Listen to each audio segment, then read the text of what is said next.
The Utah Jazz have seen quite a bit of good, quite a bit of bad, and a good deal of ugly in the process of this season as they continue their rebuild and hopes towards building a title contending team.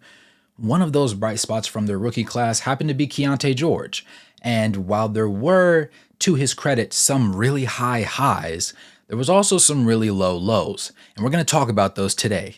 So if you're into the Utah Jazz, into NBA basketball, or you just like to keep up with trending topics, go ahead and smash that like button, subscribe, and turn on post notifications. Let's go ahead and get into this one.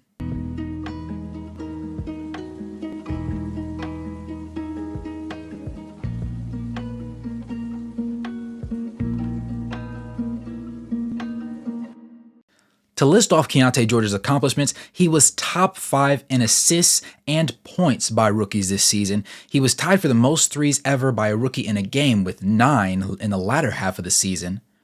He was a 2024 Rising Star Game participant, and he was the 4th rookie with a 30-point game this season. And mind you, he had several of those. But those are the highest of the highs when it comes to him. Because when you break down his game, there were quite a few lows that really just needed to be worked out across the longevity of the season and as he looks into next season just prepping in the offseason.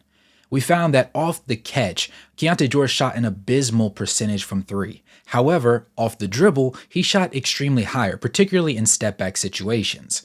That being said, it puts him into a position where he's a rather unique player, where at times it looks like he's a really ball-dominant person that can do most of his damage when he has the rock in his hands. It looks better when he's sat into an off-guard position. But there's never really any great continuity between the two, and so you just kind of see a strong blend of both. For Keyonte George, though, he played in 75 of the 82 games, only missing some due to an ankle injury and an illness at one point in the season. He started in 44 of those games. The first 16-game stint was a little bit rough, and you can check out this video to see what I had to say back then. But to sum it all up, it just wasn't pretty. Starting alongside Jordan Clarkson wasn't ideal for him, and just learning from Jordan Clarkson overall hasn't made him the perfect player from a point guard standpoint that they all believed him to be. So much so that Danny Ainge had said in his end of season press with the media that he wasn't quite sure if Keyonte George was their point guard of the future, because he does have that kind of ability to play in between and be more of a combo guard kind of player. And for that reason, nevertheless, he will be a part of the future. He played an average of 27 minutes a night, went 4.3 for 10.9 from the field, which works out to 39.1%, which obviously isn't that great. He shot 33.4% from three-point range on 5.9 attempts. He shot 84.8% from the free throw line on 3 attempts. And then he also mixed in there 2.8 rebounds, 4.4 assists, half a steal, 0.1 blocks, and a whopping 2.5 turnovers to go along with the overall arching theme of 53 points. Now, his true shooting percentage was pretty decent at 53.3%, but it wasn't something that just jumped off the page to you. When you look at his numbers and you understand that he shot underneath 40% from both 3 and from the field overall on roughly 11 attempts per game, it kind of paints him in the picture where he was just atrocious. And in some games, he honestly was. There was a lot of shooting slumps where you would see him take 10 to 12 shots and only hit 3 or 4 of them. And those games obviously weren't the best because he also has a knack for not being the greatest on the defensive side of the ball.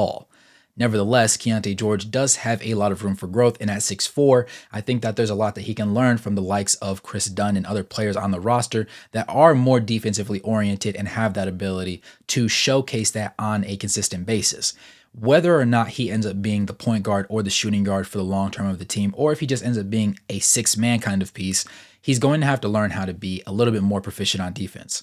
And overall, during the season, I think this was epitomized the best when he played against the Golden State Warriors and had to guard Stephen Curry for the majority of the game, and things got ugly. Basically to say that Keyonte George was getting wore out very quickly. You saw him in the second and early third quarter really looking really tired, the likes of which he hasn't experienced before on the NBA floor, it appeared to be, and understandably so, because when you think of Stephen Curry, you don't think of somebody that's going to break you down with 12 different dribble moves, though he has the potential to do that. He's that man that runs through 30,000 screens to get his shot off, and if he doesn't like the shot, he's going to get to his spot, swing the ball back, and do it all over again. Keyonte George had this tough matchup, and honestly, it was ugly. You saw a lot of him not being able to fight through screens. You saw him a lot of times going under screens because he didn't want that contact. He didn't always find the way to be attached to Curry's hip all the time, and honestly, a lot of his contests were weak. And against the greatest shooter of all time, you can't do that. And so, fair enough, he ended up getting a lot of blame and very little praise in that matchup. However, he ended up having a redemption later on that week and honestly blew things out of the water. He hit his first 30-point threshold game of the season and looked really good doing it. He shot the ball really well, and across the board, he just looked really impressive in that bout. Because of that, it wasn't just the scoring that jumped off the page. Now, to most casuals, it did seem to be the most important thing in his arsenal, because when you see a rookie shoot so bad consistently and then get cooked on defense, it doesn't make him look like he's going to be anything. But he also got a lot better on defense. He really stayed in the lab, really studied the tape, and really, I think that he just got all of his mistakes out of the way in that first matchup. He was fighting through screens. He was going over the top. He was staying attached to Curry's hip. He was getting a little bit more physical. He was doing a little bit more bump and run. He wasn't just sitting there and reacting to whatever Curry did.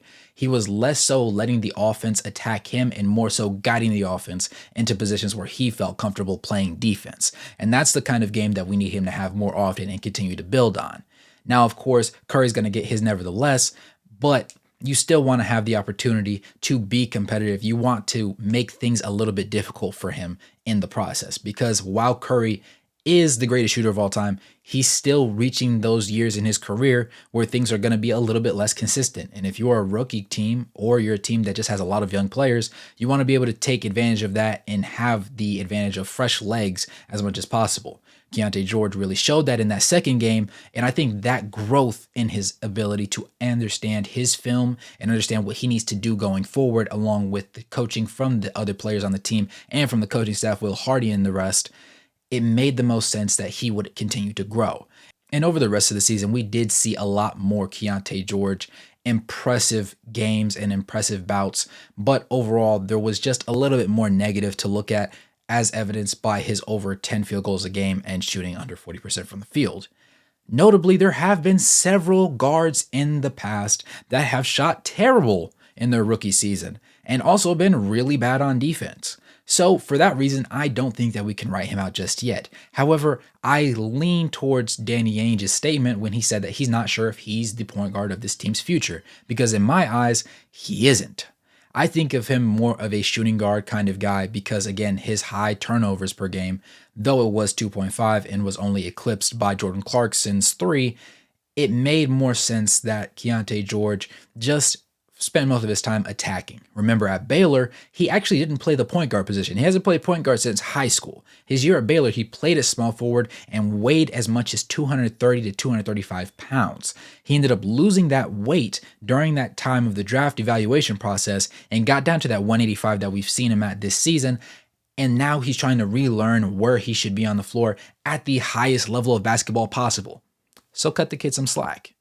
But I still think that there's a little bit more room for improvement. I think that he can take a lot of criticism, and I think that he responds pretty well to it. And that's something to be said, because you don't want a rookie that's going to just go ahead and quit every single time the running gets tough. And best believe, over the season, if you've watched any more than 10 of the Jazz games, you know it's gotten pretty rough. There's been a lot of droughts. There's been a lot of rough patches where the offense just gets clunky, falls apart, where defense just doesn't communicate properly, especially after the trade deadline when a lot of the younger players and the rookies all got to play. But I think that overall, there was a lot of stuff for Keyonte George to learn from the season, and him being the rookie out of Taylor Hendricks and Bryce Sensabaugh along with himself to have played the most time at the NBA level, I think that he will have the greatest and smoothest process and transition going into this offseason, understanding what he needs to do to get better, and then also actually implementing it into his game.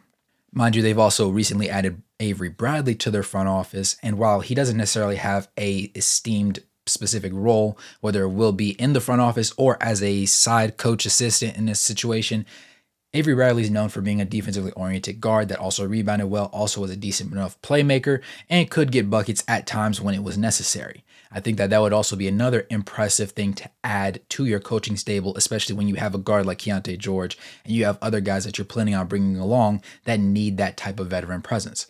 Because while he is older, he's not so old that he doesn't understand the game to the degree that it is right now. And quite honestly, he was one of the most effective during the Danny Ainge-led Celtics era.